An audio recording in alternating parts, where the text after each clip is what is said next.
What's going on, everybody? This is Couz from Couz's Corner. I'm here on the Mark Rogers Voice of College Football West Virginia channel, and I'm joined by Matt Zemek, who covers the USC Trojans at Trojans Wire. Matt, how are you doing? Doing great. Thanks for having me. Absolutely. I appreciate you jumping on here, and we appreciate Mark for allowing us to use his platform.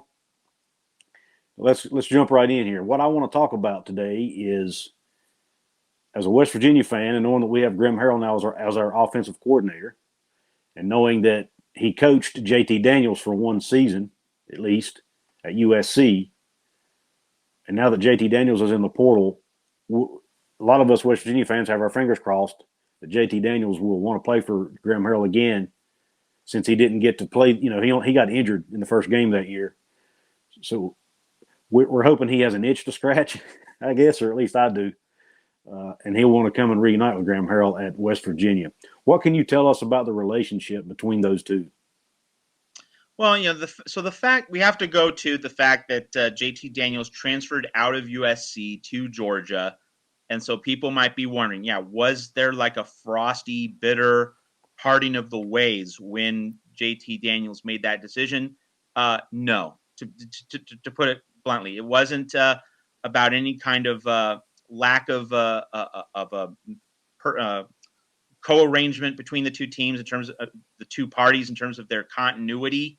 Like, that was not the case. It was just a matter of when JT Daniels got hurt, Kedon Slovis stepped in and played great in the 2019 USC season. Kedon Slovis's 2019 season was his best season at USC, better than 2020 and much better than his disappointing 2021 season. So JT Daniels basically got Wally pipped by Kedon Slovis. That's what happened in 2019. Slovis looked like an ascendant quarterback. And worth noting, just like as one background detail out of many, like I saw after the 2020 season.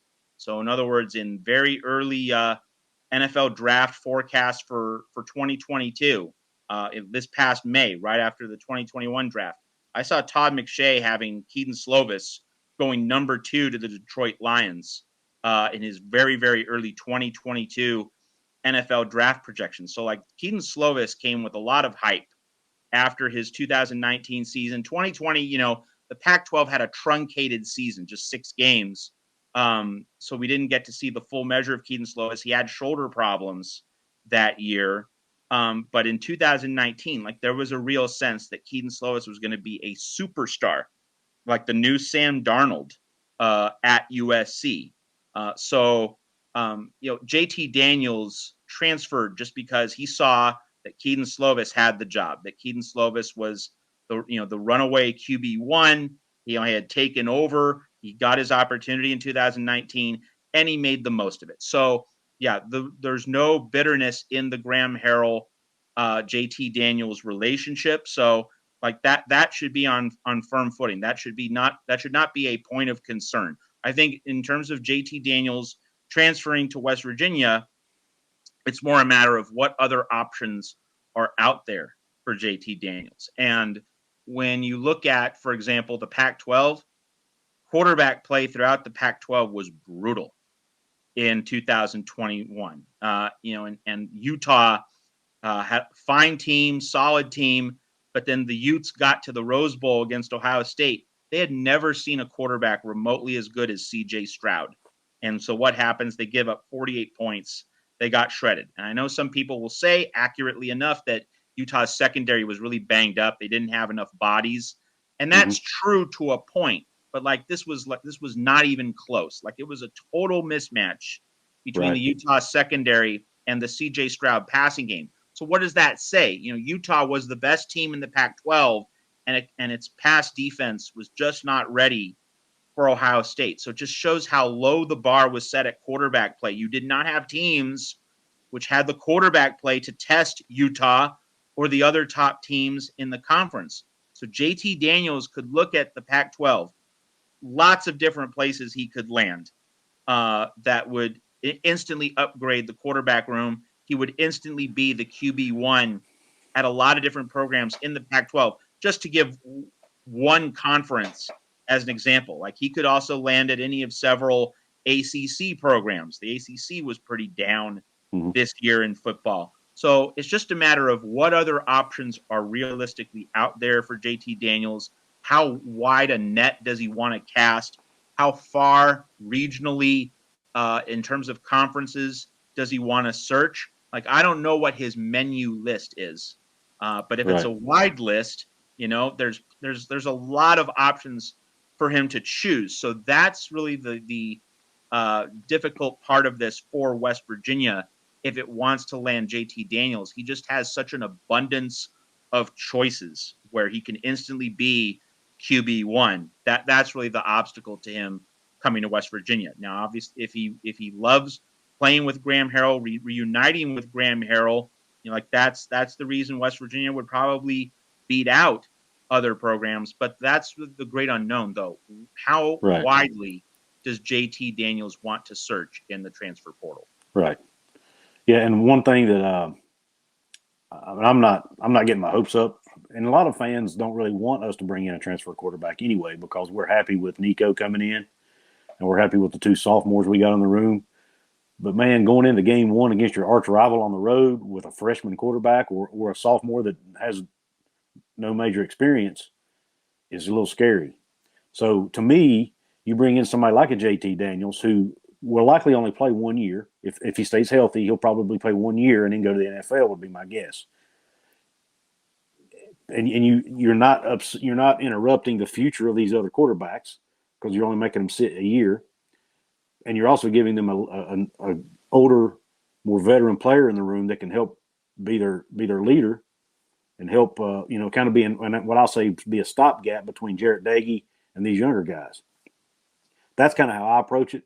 I'd feel a lot more comfortable with somebody that has experience at the Power 5 level than I would be a freshman. Even though we think this freshman is the future of our program, it's awfully scary to throw a true freshman into a game or even a sophomore that doesn't have experience into a game, a Power 5 game 1 of the year in what's probably going to be a hostile environment. So I don't know. I just that's what intrigues me about JT possibly coming. Yeah, and I think the point you're making, the larger point you're making, is really an excellent one. And I think it's a good way to frame West Virginia's 2022 season. I don't think JT Daniels is necessary in terms of making West Virginia a really good team in 2022 because I know you're all excited about Nico and what he brings to the table. But I think the distinction here, the precise point you're making, in order to beat Pitt, in order to win the backyard brawl, I think JT Daniels is definitely the best bet. Like, I think Daniels would really be important in that game against Pitt specifically, precisely for what you said, throwing a true freshman in the fire week 1. Yeah, that's really dicey. That's shaky and uncertain. And with Daniels, you get this veteran presence, you get the stability, you get the relationship with Graham Harrell, but that's a much more solid piece of footing to be on for the Pitt game. So I think that the season overall, you live with the ups and downs in September in non-conference play before you start the Big 12 season. But in terms of winning the Pitt game, I think that's where JT Daniels would really, really stand out as a difference maker for West Virginia. I think that's the key distinction to make. I agree with that. I guess the only comfort I have, two things that comfort me is the fact that Graham Harrell has a great reputation of mentoring young quarterbacks, and 2, Nico is already enrolled and he'll be here for the spring, so he'll have an entire preseason to get ready, and maybe he won't be like most true freshmen. He'll already have he'll already have a spring practice. He'll already have time with his receivers, hopefully working out, building chemistry, doing all that stuff. So hopefully that gives him a little bit of a leg up. But we'll see. And this is an important point you bring up, that Graham Harrell, you said he's good at mentoring young quarterbacks. That's absolutely true. One other nuance to bring up here is that he's had success having backup quarterbacks ready to play. So let's imagine this hypothetical if JT Daniels transfers to West Virginia, but then maybe he gets injured, which, and he's had a lot of injury problems, had injury problems at USC, had injury problems at Georgia. So let's just go down that road for a second. Let's say he goes to West Virginia, but then he gets injured. So Graham Harrell at USC, first off, he had Jaxson Dart ready when Kedon Slovis got injured or this past September. Slovis got injured in the first quarter of the Washington State game. Dart comes off the bench, impromptu, abrupt, without any warning. It wasn't planned. This was in response to an injury. He puts up 45 points on the board. So he was ready. Graham Harrell had him ready to play. 2 years ago, JT Daniels got hurt. Kedon Slovis came in. Kedon Slovis actually got injured early in USC's game against Utah in 2019. Third string quarterback Matt Fink came off the bench and beat Utah. And that was one of only 2 games Utah lost in that regular season. Wow. And so Graham Harrell had the third stringer ready to rock and roll in that game. And then, Slovis then rejoined the USC lineup later in the season and played really well. But it was the third stringer who beat Utah that year. So Graham Harrell, in terms of having backup quarterbacks ready to play at a moment's notice, like that's one of his most outstanding positive characteristics. He did that twice in a 3-year span at USC. So that's certainly something to consider in terms of, realizing what West Virginia is getting with Graham Harrell. It's also something to consider in terms of managing that quarterback room. If anything becomes especially complicated in 2022, Graham Harrell, while he didn't do the best job with Kedon Slovis, to be sure, he did have backup quarterbacks ready in 2 separate seasons at USC. So that's a very interesting plot point to toss around at West Virginia. That is, because in West Virginia's history, we have typically had backup quarterbacks that were not ready when put in. With the exception of Matt White. That's totally an exception. Yes, that is one exception. I will. A very big one, but yeah, he was. A little extreme, but no, that's great. Man, I'd love to have another one of those guys. But I mean, you look. Gino was our backup. But he was a true freshman. He didn't play terrible when he had to come in, but he wasn't great. I think Jarrett Brown was our quarterback that year. Jarrett Brown was a backup most of his career. Now he wasn't a bad backup, but he wasn't. He wasn't a superstar. But just the last few years, I mean, even when we had Will Greer, man, you saw what happened when Will Greer went down with that injury. Our season went down the toilet back in 2017, I guess it was. So it was just we've not had a good track record, with the one exception of having backup quarterbacks that were prepared, and maybe that can change under Graham. Who knows? We'll see. Real quick before I let you go. Any indication on where you think Jaxson Dart ends up? It stood out to me initially because remember the Jaxson Dart announcement that he was entering the transfer portal and Graham Harrell's announcement that he was going to West Virginia. Those 2 announcements occurred within a very short period of each other on that Monday earlier in January. So at the time, like when those 2 stories broke just a short while apart, I think it was like an hour and a half, something like that. That initially led me to think that Jaxson Dart was going to go follow Graham Harrell to West Virginia. But at this point, it doesn't seem as though West Virginia is, at the forefront. Might still be on the periphery of the mix, but not at the front of the line. I mean, Ole Miss has been very prominent in Jaxson Dart's recruitment. And, if you're a young quarterback with a high ceiling, why wouldn't you want to go play for Lane Kiffin, seeing what he did with Matt Corral? I mean, that's just a logical choice. And I know that Jaxson Dart's also visited Oklahoma. That one's a little more complicated since you already have Dylan Gabriel there. Do you really want to fight with Gabriel in a battle for QB1? So I would lean toward Ole Miss if I was making a prediction right now. But, back when it was announced that Graham Harrell was going to West Virginia, my initial thought was that Jaxson Dart was going to follow him.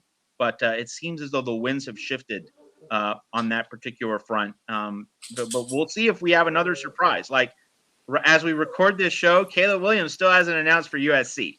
So I cover USC. We're expecting Caleb Williams, but we weren't expecting Lincoln Riley to go to USC. We weren't expecting Brian Kelly to go to LSU.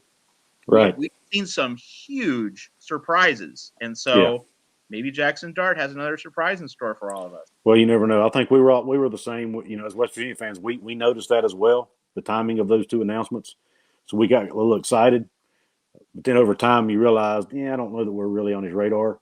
But West Virginia's really good, though, at keeping things quiet. The whole Graham Harrell thing, I had no clue. We didn't have a clue. There had been no leaks. I don't know how West Virginia does it, but they do a really really good job of keeping things on the down low when there are things brewing. So I'd say it'll be one of those situations where if we do get somebody like a Daniels or a Dart, we probably won't know about it until when it happens. So, well, listen, Matt, I appreciate you coming on and taking your time out of your day to chat it up with me, and hopefully we can do this again sometime. Absolutely, it's been fun. Thanks for having me on. And one more time, where can we find you? On Twitter at Trojans Wire and on the web at trojanswire.usatoday.com. If there's we're going to be covering that backyard brawl because of Graham Harrell and Kedon Slovis. We're definitely going to be writing about that game, not just after it, but in the weeks leading up in late August. It's going to be a fun time. Good deal. Yep, we're definitely West Virginia fans are definitely excited about it. We've been waiting a long time to play Pitt, so. And that storyline just adds to the intrigue and the excitement. Well, Matt, thanks again, and you enjoy the rest of your day. Thanks so much. Thanks. Take care. Thanks for having me on your show. I enjoyed it.